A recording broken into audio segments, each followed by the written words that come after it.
আমার রড দিয়ে 2-3টা গুতা দিচ্ছে, মারতে ধরছে। এসব ফায়ার করছে, সন্ত্রাসী ফায়ার করছে। এখানে হঠাৎ করে একটা দর্শক, এ যেন বাংলাদেশের ভেতর আরেক বাংলাদেশ। সেনাবাহিনী, পুলিশ, র্যাব সবাই যেন অসহায়। কি আছে এই জঙ্গল সলিমপুরে? আমাদের যদি দেখতো তাহলে তারা নিশ্চিত মেরে ফেলতো। মনে হচ্ছে নিজের চোখে আজরাইল দেখছি।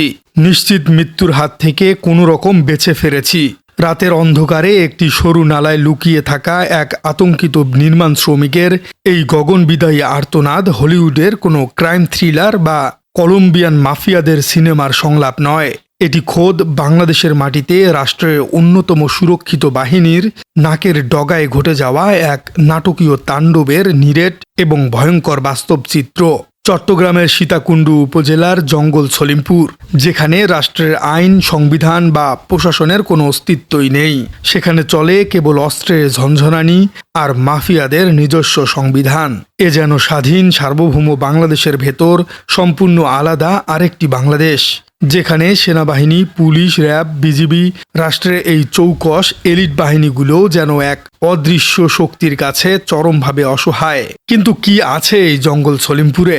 কারা এই অদৃশ্য শক্তির নিয়ন্ত্রক, যাদের ইশারায় খোদ রাষ্ট্রের যৌথ বাহিনীর ক্যাম্প বুলডোজার দিয়ে গুড়িয়ে দেওয়া হয়েছে, যাদের AK-47 গর্জনের সামনে পিছু হটতে বাধ্য হয় আইনশৃঙ্খলা রক্ষাকারী বাহিনী? দর্শক, ঘটনার পেছনের সমীকরণ বুঝতে হলে আমাদের একটু পেছন থেকে শুরু করতে হবে। জঙ্গল সলিমপুরের এই মিনি রাষ্ট্র বা সমান্তরাল প্রশাসন একদিনে গড়ে ওঠেনি। দীর্ঘ 18 থেকে 20 বছর ধরে রাজনৈতিক ছত্রছায়ায় পাহাড় কেটে নিরীহ মানুষকে জিম্মি করে গড়ে তোলা হয়েছে এই অবেধ্য দুর্গ।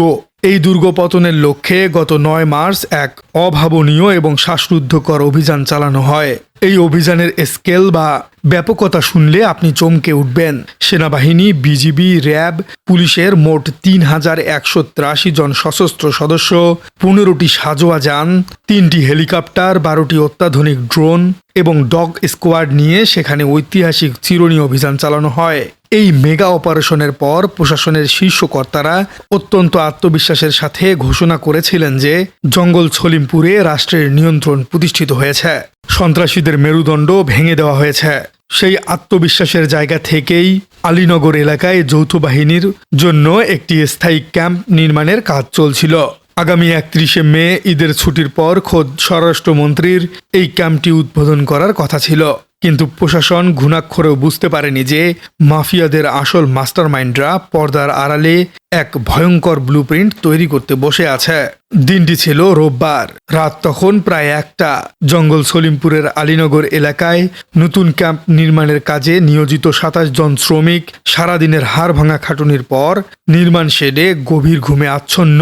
ঠিক সেই মুহূর্তেই শুরু হয় এক অভাবনীয় এবং নিখুঁত সামরিক কায়দায় আক্রমণ। হঠাৎ করেই রাতের নিস্তব্ধতা খান খান হয়ে যায় মুহুর্মুহু গুলির শব্দে। পূর্ব দিক থেকে ঘুটঘুটে অন্ধকারের বুক চিরে ধেয়ে আসে একটি বিশাল ট্রাক, যার উপর বসানো ছিল একটি দানবীয় এক্সেলেটর বা বুলডোজার। ট্রাকের পেছনে মোটরসাইকেল এবং পায়ে হেঁটে উন্মত্তের মতো ছুটে আসে প্রায় 200 থেকে 300 জনের একটি বিশাল সশস্ত্র ক্যাডার বাহিনী। তাদের হাতে কেবল রামদা বা লাঠিসোঁটাই ছিল না, ছিল আধুনিক চাইনিজ রাইফেল এবং ভয়ঙ্কর AK-47। সন্ত্রাসীরা প্রথমেই অত্যন্ত সুকৌশলে পাথর এবং গুলি ছুঁড়ে এলাকার সমস্ত লাইন পোস্ট ভেঙে দেয়। মুহূর্তের মধ্যেই পুরো এলাকা ঘুটঘুটে অন্ধকারে ঢেকে যায়। এরপর শুরু হয় মুষলধারে বৃষ্টি। অন্ধকার আর বৃষ্টির এই চরম ভৌতিক পরিবেশের মাঝেই শুরু হয় তাদের নরকীয় ধ্বংসযজ্ঞ। বুলডোজার দিয়ে চোখের পলকে গুড়িয়ে দেয়া হয় ক্যাম্পের পেছনের সীমানার প্রাচীর। নির্মাণাধীন ক্যাম্পটির প্রায় 90% মাটির সাথে মিশে দেয় তারা। প্রাণের ভয়ে শ্রমিকরা তখন দিশেহারা। কেউ গিয়ে লুকিয়ে পড়েন বাথরুমে, কেউ বা রাস্তার পাশের সরু নলায়।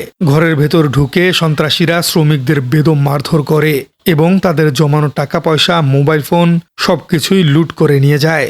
এই যখন ক্যাম্পের ভেতরের অবস্থা, তখন সেখানে পাহারায় থাকা পুলিশ, APBN এবং র্যাবের সদস্যরা চরম বিপাকে পড়ে যান। বৃষ্টির মতো ছুটে আসা AK-47 বুলেটের সামনে তাদের হাতে থাকা শটগান এবং টিয়ার শেল ছিল নেহাতি শিশুর খেলনা। যান বাঁচাতে এবং পরিস্থিতি সামাল দিতে তারা পাল্টা ফায়ারও করলেন। ভারী অস্ত্রের অভাবে তাদের অনেকটাই রক্ষণাত্মক বা ডিফেন্সিভ পজিশনে চলে যেতে হয়। সবচেয়ে লোমহর্ষক ব্যাপার হলো মাফিয়াদের ট্যাকটিক্যাল বা কৌশলগত বুদ্ধিমত্তা। হামলার আগে রাত 10টার দিকেই তারা এলাকার সমস্ত দোকানপাট বন্ধ করে দেয়।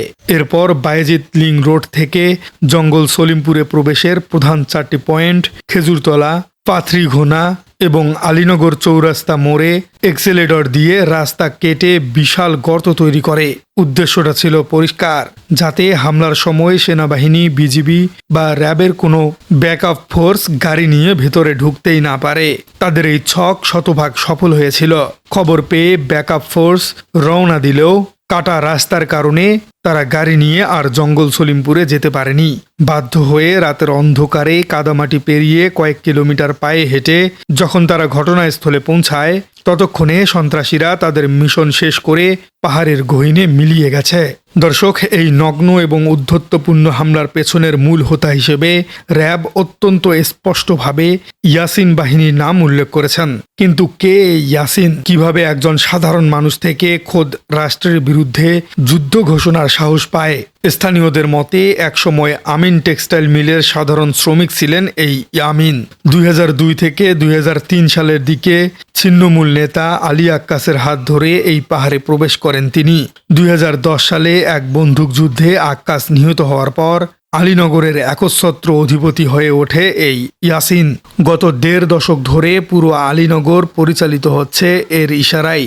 2024 সালের পট পরিবর্তনের পর তো পুরো জঙ্গল সলিমপুরই তার হাতের মুঠোয় চলে যায়। স্থানীয়দের ভাষায় আলীনগরে ইয়াসিন ছাড়া আর কোনো রাজা নেই।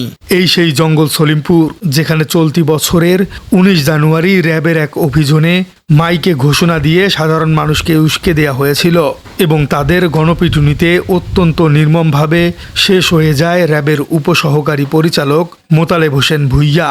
এরপর প্রশাসন কেন এই ইয়াসিনকে ধরতে পারছে না? র্যাবের অধিনায়কের মতে প্রধান বাধা হলো এখানকার দুর্গম পাহাড়ি পরিবেশ এবং অত্যন্ত বাজে যোগাযোগ ব্যবস্থা। রাস্তা কাটা এবং সরু হওয়ার কারণে ফোর্স পৌঁছানোর আগেই সন্ত্রাসীরা পাহাড়ের গহীনে লুকিয়ে পড়ার সুযোগ পেয়ে যাচ্ছে। কিন্তু দর্শক, সাধারণ মানুষ এবং রাজনৈতিক বিশ্লেষকরা র্যাবের এই যুক্তি পুরোপুরি মানতে নারাজ। তাদের মতে AK-47 মতো ভয়ঙ্কর সামরিক গ্রেডের অস্ত্র কোনো সাধারণ সন্ত্রাসীর হাতে এমনি এমনি চলে আসে না। এর পেছনে রয়েছে বিপুল অর্থের যোগান এবং ক্ষমতাধর গডফাদারদের আশীর্বাদ। পাহাড় কাটার হাজার হাজার কোটি টাকার বাণিজ্য টিকিয়ে রাখতেই আজ রাষ্ট্রের বাহিনীকে সরাসরি চ্যালেঞ্জ ছুড়ে দিয়েছে এই মাফিয়ারা। জঙ্গল সলিমপুর আজ ক্ষমতার দাবার বোর্ডে এক বিশাল টেস্ট কেস। 3000-এর বেশি ফোর্স, ড্রোন আর হেলিকপ্টার নিয়ে অভিযান চালানোর পরেও যখন একটি ক্যাম্প রক্ষা করা যায় না, তখন সাধারণ মানুষের মনে রাষ্ট্রের ক্ষমতা নিয়ে এক বিশাল প্রশ্নবোধক চিহ্ন তৈরি হয়। রাষ্ট্র কি সত্যি এই মাফিয়াদের কাছে অসহায়, নাকি সর্ষের ভেতরে লুকিয়ে আছে ভূত? ইয়াসিন কি চিরকাল অধরাই থেকে যাবে, নাকি রাষ্ট্রের জিরো টলারেন্স নীতির সামনে শেষ পর্যন্ত তাসের ঘরের মতো ভেঙে পড়বে এই অন্ধকারের রাজ্য? প্রিয় দর্শক, আপনি কি মনে করছেন? কমেন্টে জানিয়ে দিন আপনার মূল্যবান মতামত। আর আমাদের চ্যানেলে নতুন হয়ে থাকলে চ্যানেলটি সাবস্ক্রাইব করার অনুরোধ থাকলো। দেখা হচ্ছে পরবর্তী কোনো ভিডিওতে।